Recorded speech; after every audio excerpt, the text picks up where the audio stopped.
Welcome back. Welcome to the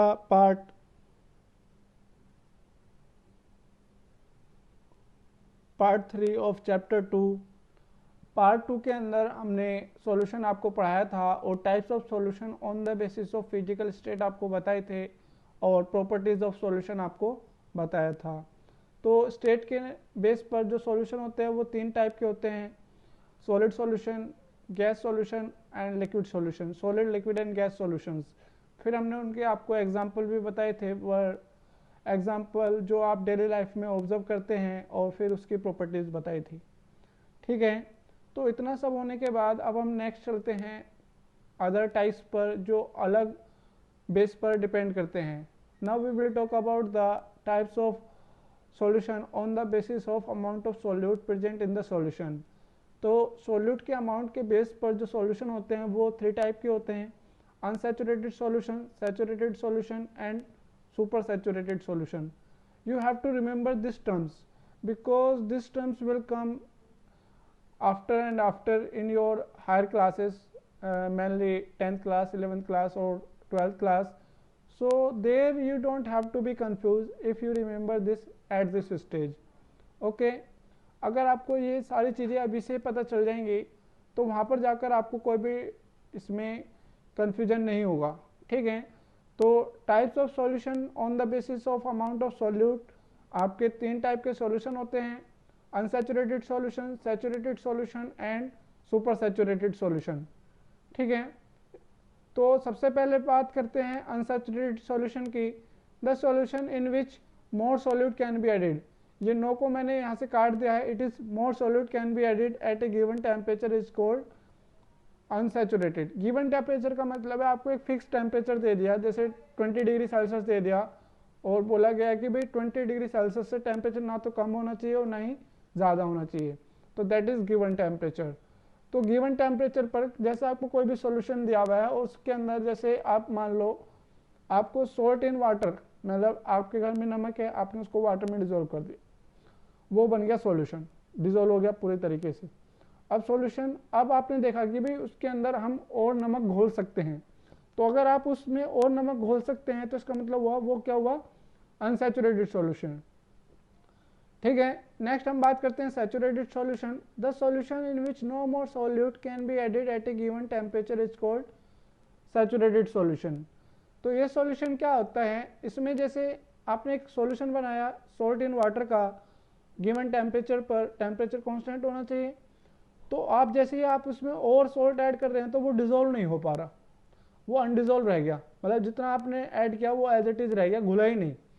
तो जिस solution के अंदर आप और सॉल्यूट ऐड नहीं कर सकते उस सॉल्यूशन को क्या बोलते हैं हम, सैचुरेटेड सॉल्यूशन। ठीक है, नेक्स्ट हम बात करते हैं थर्ड टाइप की, that is super saturated solution.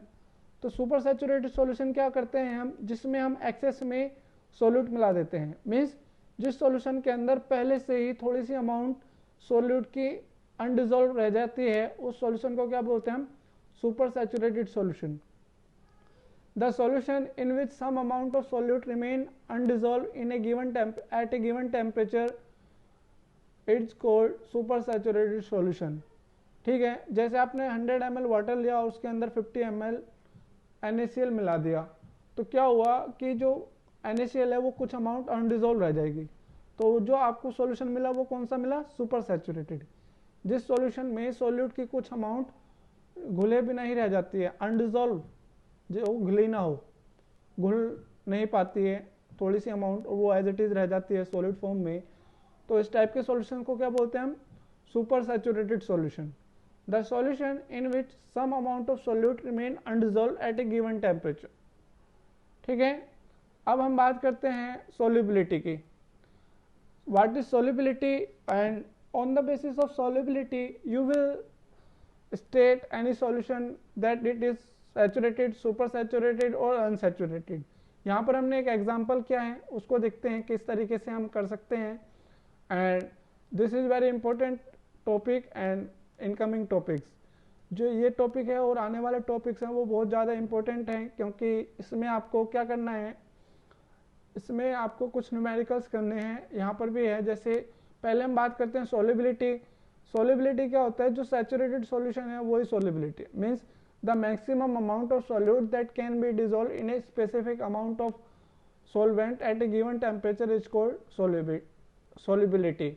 मतलब जैसे आपको दे दिया 20 डिग्री सेल्सियस टेम्परेचर दे दिया और आपको दे दिया 100 ग्राम वाटर, तो 100 ग्राम वाटर में आपको कुछ डिजोल्व करना है, जैसे मान लो आपको सोल्ट डिजोल्व करना है या शुगर डिजोल्व करना है, तो जो 100 ग्राम वाटर के अंदर 20 डिग्री सेल्सियस पर जो सबसे ज़्यादा डिजोल्व हो जाए, मतलब मैक्सिमम अमाउंट जो डिजोल्व हो सकती है, वही उसकी क्या हो जाएगी, सोलिबिलिटी हो जाएगी। मीन्स सोलिबिलिटी क्या हो जाएगी, जैसे सपोज करो 100 ग्राम में सिर्फ 20 ग्राम शुगर ही डिजोल्व हो सकती है, तो आप कह सकते हैं कि जो शुगर की सोलिबिलिटी 20 डिग्री सेल्सियस पर वो क्या है, 20 ग्राम sugar in 100 gram water, that is solubility. जैसे यहाँ पर आप कह सकते हैं हमने यहाँ पर 15 ग्राम लिया है, 15 gram sugar in 100 gram of water at 20 degree Celsius, तो ये क्या है, अगर आपको सोलिबिलिटी दे दिया कि 15 ग्राम शुगर पर 100 ग्राम वाटर, तो इसका क्या मतलब है, इसका मतलब ये है कि 100 ग्राम वाटर में केवल 15 ग्राम क्या घुल सकता है, शुगर घुल सकती है। अगर इससे कम होती है, अगर 100 ग्राम में 14 ग्राम रह जाता है, तो वो क्या देगा, अनसैचुरेटेड, क्योंकि हमें 15 तक घोल सकते हैं तो हमारे पास 14 ही है, तो 1 ग्राम और डिजोल्व हो सकती है, और जिस सॉल्यूशन के अंदर और सॉल्यूट डिजोल्व हो सकता है तो वो क्या हो जाता है, अनसैचुरेटेड।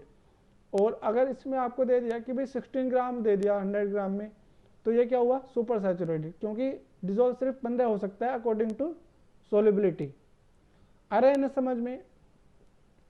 देखो सिंपल सा है, यहाँ पर अगर कोई सॉल्यूशन सोलिबिलिटी की कंडीशन को फॉलो करता है, मीन्स अगर किसी सॉल्यूशन के अंदर जो सॉल्यूट है वो उसकी सोलिबिलिटी के बराबर आ जाता है, तो उस सॉल्यूशन को बोलते हैं हम सैचुरेटेड। अगर उससे कम आ जाता है तो अनसैचुरेटेड, और उससे ज़्यादा आ जाता है तो सोलिबिलिटी से ज़्यादा आ जाता है तो सुपर सैचुरेटेड, सोलिबिलिटी के बिल्कुल बराबर आ जाता है तो सैचुरेटेड, और सोलिबिलिटी से कम आता है तो अनसैचुरेटेड। तो सोलिबिलिटी क्या होती है, किसी भी स्पेसिफिक अमाउंट, स्पेसिफिक का मतलब है कि अमाउंट भी गिवन होनी चाहिए आपको सॉल्वेंट की। जैसे यहाँ पर हमने 100 ग्राम आपको दे दिया कि भाई 100 ग्राम वाटर में शुगर की जो मैक्सिमम अमाउंट डिजोल्व हो सकती है, उसी अमाउंट को क्या बोलते हैं हम, सोलिबिलिटी बोलते हैं। तो 15 gram sugar in 100 gram water at 20 degree Celsius, इसका ये मतलब है कि 20 डिग्री सेल्सियस पर 100 ग्राम वाटर के अंदर सिर्फ 15 ग्राम शुगर ही डिजोल्व हो सकती है। तो यहाँ पर हम सोलिबिलिटी का रेफरेंस लेकर आपको 3 सॉल्यूशन गिवन है, उन सॉल्यूशन में सैचुरेटेड, सुपर सैचुरेटेड और अनसैचुरेटेड सॉल्यूशन की आइडेंटिफिकेशन करेंगे। Let's see how do this, कैसे करते हैं ये, आइए देखते हैं। आपके पास 3 सॉल्यूशन है। एक सॉल्यूशन है 10 ग्राम शुगर को हमने 60 ग्राम वाटर में डिजोल्व कर दिया, ये सुपर सैचुरेटेड। 15 ग्राम 12 ग्राम वाटर को 80 ग्राम वाटर में डिजोल्व कर दिया, दैट इज सैचुरेटेड। और 10 ग्राम शुगर को 120 ग्राम वाटर में डिजोल्व कर दिया, इट इज़ अनसैचुरेटेड। लेकिन ये मैंने बाद में लिखे हैं, कैसे, पहले हमने इसको कैलकुलेट किया है। जैसे आपको दे दिया कि 60 ग्राम वाटर में कितना है फर्स्ट सॉल्यूशन के लिए, फर्स्ट सेकंड थर्ड, तो हमने फर्स्ट सॉल्यूशन लिया है। यहाँ पर 60 ग्राम वाटर में 10 ग्राम शुगर है, तो 100 ग्राम में कितनी होगी, 16 ग्राम। लेकिन आपको क्या है, 15 ग्राम दे रखा है, तो 16 ज़्यादा हो गया। तो जब ज़्यादा हो जाता है तो सॉल्यूशन क्या हो जाता है, सुपर सैचुरेटेड। आए समझ में। पहले आपको 60 में दे रखा है तो आपने 100 में निकाला, तो 10/60 इंटू 100, तो 100 ग्राम वाटर, इस सॉल्यूशन के अकॉर्डिंग 100 ग्राम वाटर में कितनी शुगर हो जाएगी, 16 ग्राम, जो कि गिवन सोलिबिलिटी से ज़्यादा है, क्योंकि सोलिबिलिटी कितनी है 15 ग्राम पर 100, तो इट इज़ हायर, दो first is super saturated solution. अगर सोलिबिलिटी से ज़्यादा आ जाता है तो क्या होता है, सुपर सैचुरेटेड। अब हम सेकंड सॉल्यूशन की बात करते हैं। 15 ग्राम शुगर इन 80 ग्राम वाटर, तो आप बताएंगे 80 gram water is equal to 12 gram sugar, तो 100 gram water is equal to 12/80 into 100 is equal to 15 gram sugar. तो ये इसकी जो सॉलिबिलिटी है वो गिवन सॉलिबिलिटी के बिल्कुल बराबर है। 15 शुगर मतलब 15 के बराबर है, तो इट इज सैचुरेटेड सॉल्यूशन। आया समझ में, अरे आया समझ में। 100 ग्राम वाटर में हमने हर एक का मास निकाला, अगर वो सोलिबिलिटी से ज़्यादा आता है तो सुपर सैचुरेटेड, सोलिबिलिटी के बराबर आता है तो सैचुरेटेड, और सोलिबिलिटी से कम आता है तो अनसैचुरेटेड। अब हम तीसरे सॉल्यूशन की बात करते हैं जिसमें हमने 10 gram sugar in 120 gram water में ऐड किया है। तो आप बता सकते हैं 120 gram water is equal to 10 gram, तो 100 gram water is equal to क्या हो जाएगा, 10 by 120 into 100, it will give 8.33 gram sugar. तो इट इज़, इसकी जो सॉल्युबिलिटी है वो गिवन सॉल्युबिलिटी से क्या हो गई, कम हो गई, मतलब 8.33 क्या हो गया, 15 से कम हो गया। तो ये सॉल्यूशन क्या हो गया, अनसैचुरेटेड सॉल्यूशन। तो अब आपको अगर कोई भी सॉल्यूशन होता है गिवन है और उसकी सॉल्युबिलिटी गिवन है, तो आप बता सकते हैं कि कौन सा सॉल्यूशन सैचुरेटेड है, सुपर सैचुरेटेड है और अनसैचुरेटेड है, इस तरीके से कैलकुलेशन करके। अगर इसमें आपको अभी भी डाउट आता है तो आप हमसे पूछ सकते हैं by messaging us on the WhatsApp group और in any comment box. Okay, तो आज के लिए सिर्फ इतना ही। इस वीडियो को लाइक कीजिए, शेयर कीजिए और चैनल सब्सक्राइब कीजिए, ठीक है। और घर पर रहिए, पढ़ते रहिए। Thank you.